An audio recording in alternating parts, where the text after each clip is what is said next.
Hello,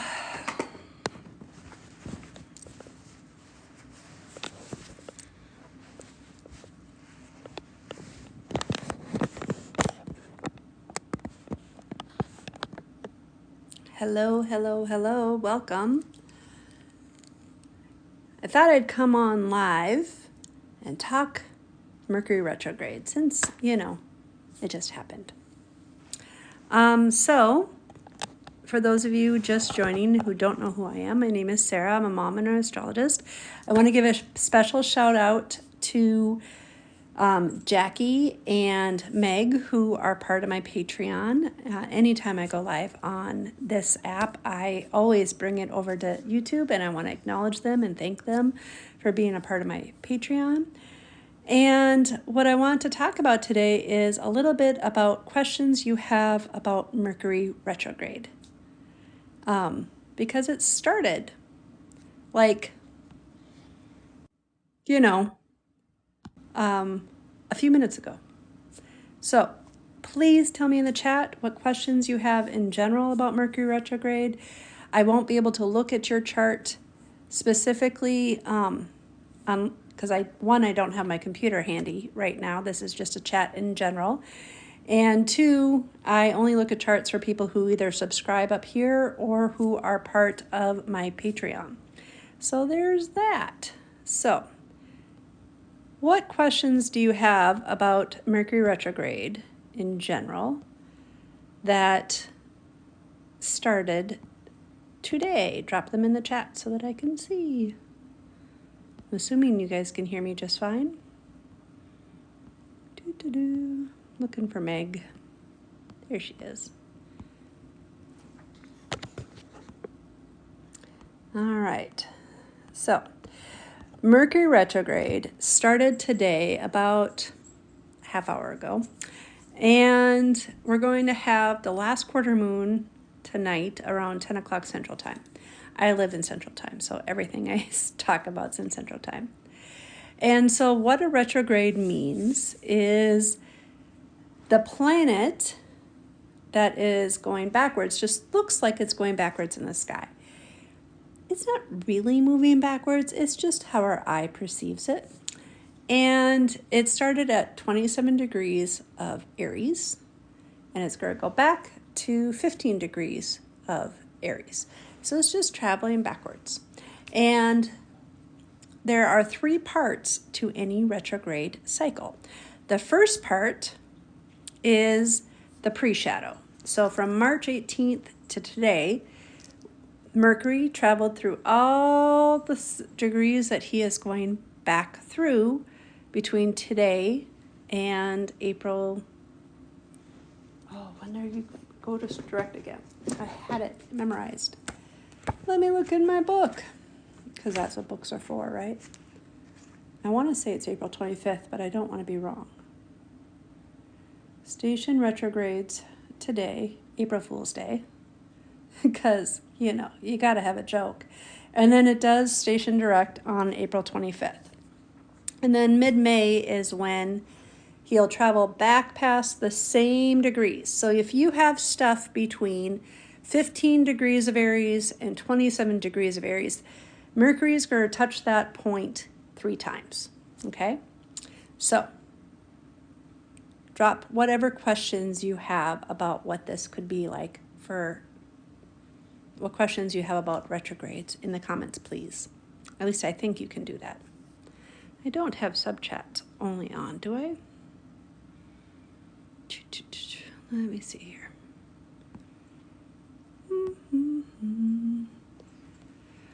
What house is this happening in? That's an easy question. Drop that in the chat if you can. For me, it's happening in my 12th house, which means a lot of subconscious work. Although I have a theory, and I would love to know your thoughts on this theory as well. So if you're watching this now or in the replay that is happening, that will happen on my YouTube, I would love to know if you were born with Mercury retrograde in your chart, do you feel when it is retrograding that it is so much clearer for you? I was born with Mercury retrograde in my chart. About a third to a quarter of the world has this because Mercury retrogrades 3 to 4 times a year, every year. So this is not new. It's not going to be new again because it's going to happen again. And it happens a lot. Mercury is the one that retrogrades the most. The outer planets also retrograde, and they retrograde for longer periods of time. Mercury only does it for about 3 weeks at a time, and so on and so forth. So today I thought I would come on and answer any questions you have about retrogrades. So if you have them, please drop them in the chat.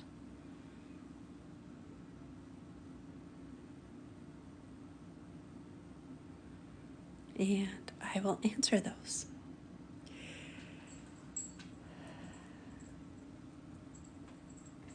I think it's interesting this retrograde is happening with the Aries solar eclipse that will be next week.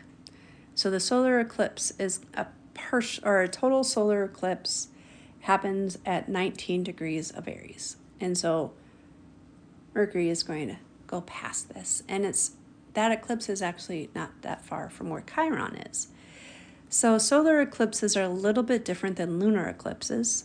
A solar eclipse is outward movement, because if you think about the sun, it's how you are shining so bright in the world around you.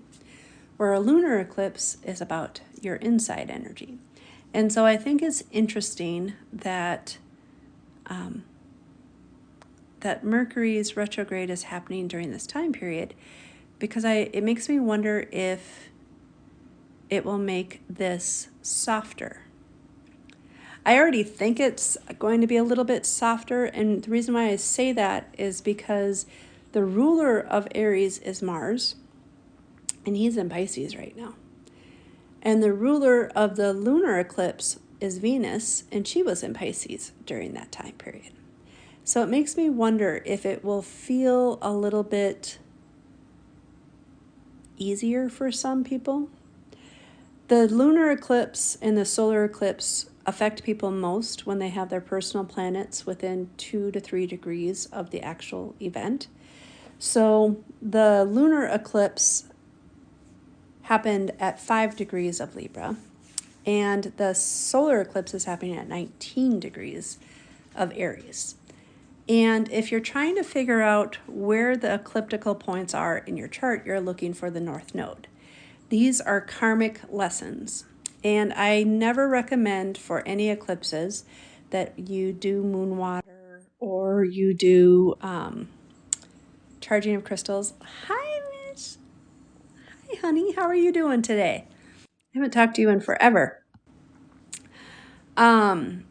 So I waved at you. Can you type in the chat and say hi? Because I don't know if something is wrong with my chat. I can't figure out if I turned off something that I shouldn't. I've been doing great. It's been ages since I caught a live. Yeah, it's been ages since I did a live. So there's that too. I'm doing well. I've been following your Instagram. You have so many beautiful adventures that you're going on right now. I'm talking about this Mercury retrograde, and I'm talking about it in relations to what questions people have, because for some reason people are scared of retrogrades, and I don't know why. Oh, that's wonderful. I'm glad you're loving every second of it.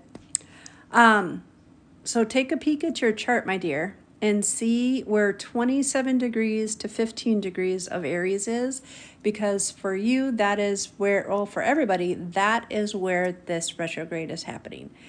And Aries rules the head, so this may feel like a lot of things are happening inside your mind. It also is helpful that, Mercury is the planet that represents how we communicate and what we do to communicate with. Aries with Mercury in it tends to be very impulsive, very act first, think later kind of feel. What the retrograde invites us to do is to think first, then act. 27 degrees of Aries to 15 degrees, because he's starting at 27 degrees today with his retrograde cycle, and then he's going to go all the way back to 15 degrees of Aries. And that's going to be where he stations direct on April 25th, and then he'll go back to the 27 degrees part. It'll take him to about mid-May to get out of that out area. So the degrees you want to look at to see where the Mercury retrograde is going to affect you are between 27 and 15 degrees of Aries. Now, personally, I have Jupiter in between there, and I have my Chiron in between there. So I know that this Mercury is going to get a jolt of bigness from Jupiter, and Chiron is the asteroid that represents our inner child healing. And in the sky right now, Chiron is also in Aries.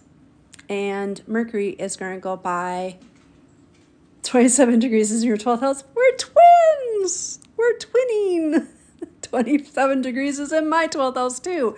All of Aries is in my 12th house. Good times. So, some things to be aware of if it's in your 12th house, my friend, is thinking about the stories you tell yourself. And are they true? Because it's anytime there's stuff going on in the 12th house, there's like hidden enemies, hidden things, because the 12th house is the hidden realm. My plant is just dripping water right now. I will fix that later. Hi, Zemia. Hold on one second. I need to go and put a towel down because I don't want to get issues. I'll be right back. Don't go anywhere.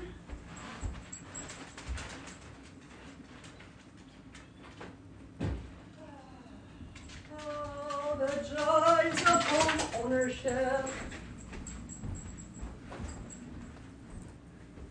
Okay. I'm back. Did you miss me?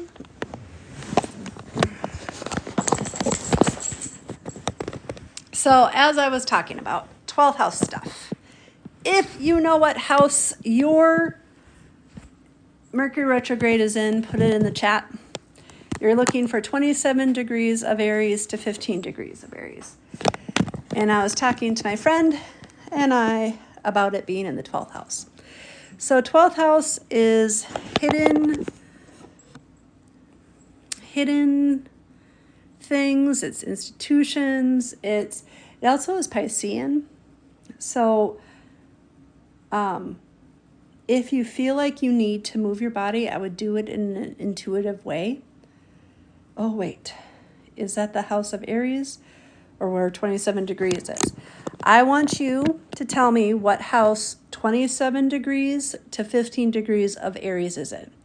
For me, it's all in my 12th house. For you, it might be all in your 12th house, or you might have some of it be in your first house or some of it be in your 11th house, if that's where Aries is. I don't have my computer, so I can't look up your chart. And I don't know if I still have it stored because I deleted a whole bunch of them because I was getting charged too much. So this is my chart. I have a planner through Honeycomb, and they put your birth chart on the beginning of the month. And you can see this little guy right here. That's Mercury. So he's just staying right there in my 12th house. So the entire time this Mercury retrograde is happening, it's all 12th house themes. Okay, so you have 27 degrees in my 12th house, but Aries is in my 9th in my midheaven. Okay, so then your Mercury retrograde, Michelle, or Mish. I can't remember. I thought it was Michelle or was it Melissa? It's going to be all happening in your 9th house. So if you're still in university, I would take extra time to really dive into your studies and consider things before you submit them, especially if your semester is about to end during this time frame, because that is the area of life that is affecting it. Aries, 14.74 degrees is in my 11th house. So if you have, Zamnia, if your Aries of 27 degrees through 15 degrees is in your 11th house, then yours is going to be 11th house themes of maybe how your community involvement needs to be considered. Your friends might come into play, things of that nature. It is, Michaela, that's what I thought. It is. I'm going to do a TikTok video about it. It's one of the 3 that I use regularly. This is from Honeycomb Collective. If you are interested in astrology, really good astrology, like you know how to read a chart and things like that, I highly recommend it because they do an amazing job. So when you order this, you're going to give them your birth information. And they put in here, do you see the light blue? Here, if I go closer, do you see how some things are light blue and some things are dark? You can kind of see it better here. And then some things are highlighted. So if it's light blue, that means the transits that's happening in the sky above is affecting me on that day with my natal chart. The stuff that is in black is just everybody, that's the collective stuff. And then highlighted is my Time Lord. So my Time Lord this year until my birthday in October is Venus. So anytime there's something going on with Venus in the sky, it's highlighted because I'm just having it be that much highlighted. You're a Cancer sun and a Leo rising. Oh, a Leo moon. So I'm curious. I was in a class about prenatal eclipses, Zendaya, and I'm curious because my mentor who taught the class said that if you have a Leo rising or Cancer rising, you feel every eclipse personally, regardless of degree. Okay? I'm curious, and that's because Leo is ruled by the sun and Cancer is ruled by the moon. So if you have a Cancer sun and a Leo moon, I'm curious, do you feel the eclipses a little bit more? That's what I'm curious about. And I would guess they would have to be pretty close to by degree as well. So if your Cancer sun and your Leo moon is rising Leo. Also, your Cancer sun and rising and Leo moon. So are you saying that your Cancer, you have a Cancer sun and a rising? No, it's more emotional for me than I believe. I've been overthinking it a lot more. Okay. So what I would recommend, are you open to hearing some advice, my dear? I've learned that I need to ask permission. I kind of be a know-it-all. Cancer sun and rising. Okay. So Leo moon. All right. Are you open to having some advice on how to maybe handle the emotions of it all? I'll wait and be patient. And it's okay to tell me no. Because, it's the thing. And while we're waiting for her to answer, if you don't know who I am, my name is Sarah. I'm a mom and I'm an astrologist. I share all things astrology here. I also am a Tupperware lady, so I share cooking stuff. And I'm a mom, so I give mom advice as well. So one thing, thank you for your permission, by the way. One thing that you could do possibly to work with your emotions is one of the things, let me see, how can I phrase this? You're always going to be affected by it. And because you're a Cancer rising and moon rules Cancer, what if when there is an eclipse, you harnessed the energy of whatever element that sign is in? Okay, so let me explain. We had a Libra lunar eclipse. The energy of the moon at that time was an air sign. So what if when you get overwhelmed and you feel too emotional, you practice breathing, maybe doing some box breathing, maybe doing some intentional breathing, kind of a thing.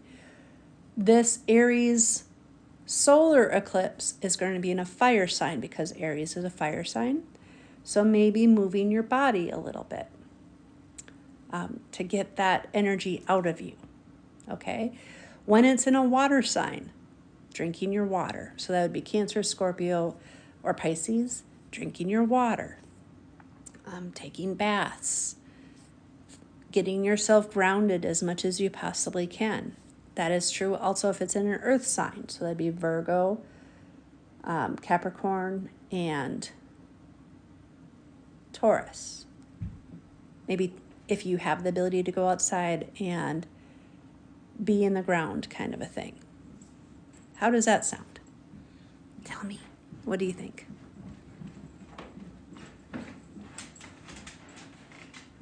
Tell me, tell me, tell me. How does that sound to you?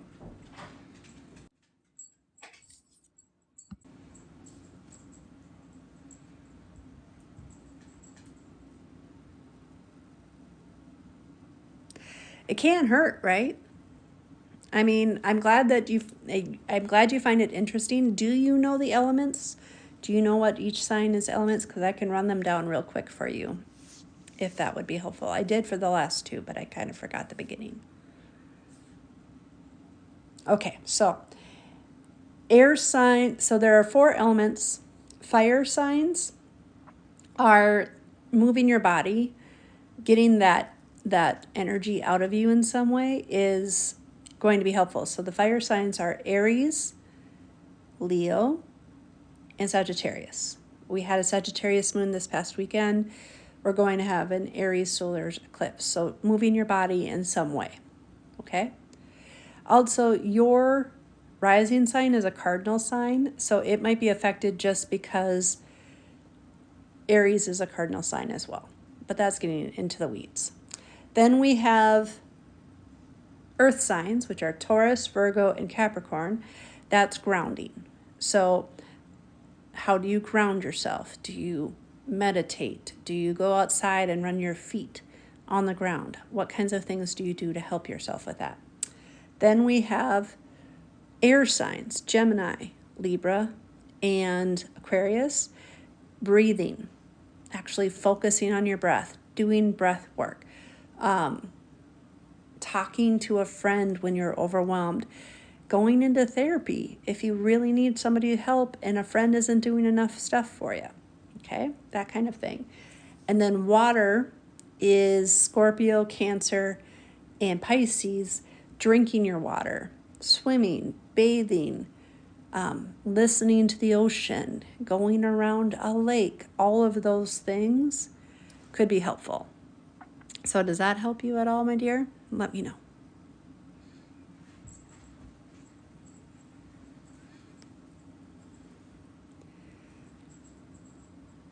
My puppy is sitting so patiently.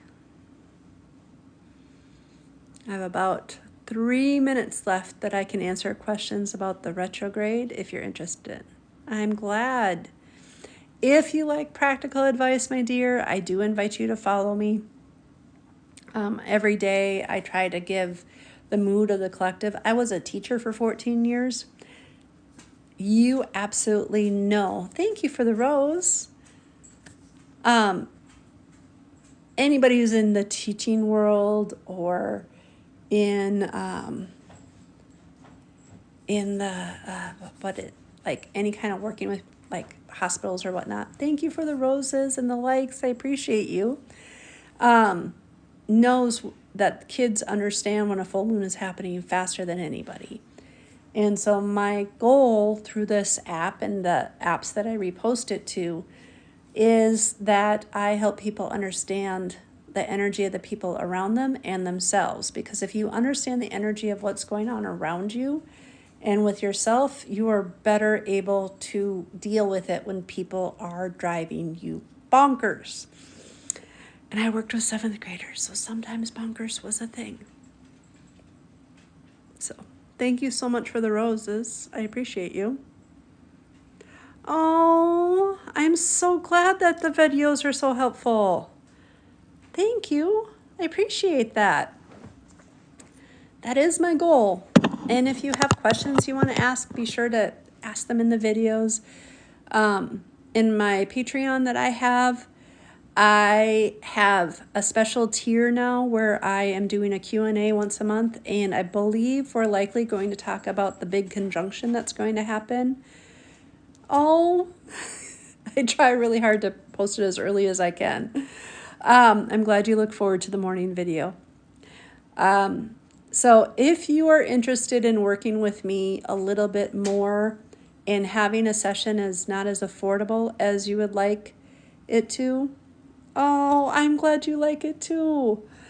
I do recommend the Patreon. So there's 3 levels. The $5 level gives you my full email, including what you could expect by rising sign for key events like Mercury Retrograde. Then there's a $15 level that gets, oh, I love the fact you love my voice is soothing. Oh, you guys are just making me feel so good. The second tier is $15, and it allows you to have everything in the first tier. Plus, I do oracle card pulls for when things are happening as well.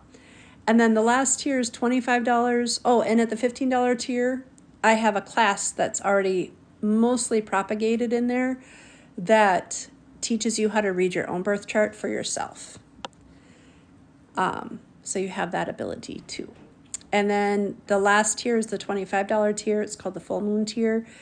There you're able to join me on a Q&A video. We did one last month. We're going to do one again this month. And I think this month we're going to focus on the Jupiter-Uranus conjunction that will be happening on the 20th. And that's a once in a 14-year event. So I'm super excited to talk about that. I've taken some classes on that so that I can fully understand it and try to simplify the information as much as I possibly can, because that's my shtick. Don't know if you guys realize this or not. I try very hard to talk normal words with you all the time, because it does you no good if it goes over your head or if you have to look up things all the time. So, yeah. I'm so glad you like my videos, and I'm so glad that you find them to be helpful. That makes my heart so very happy. So, thank you.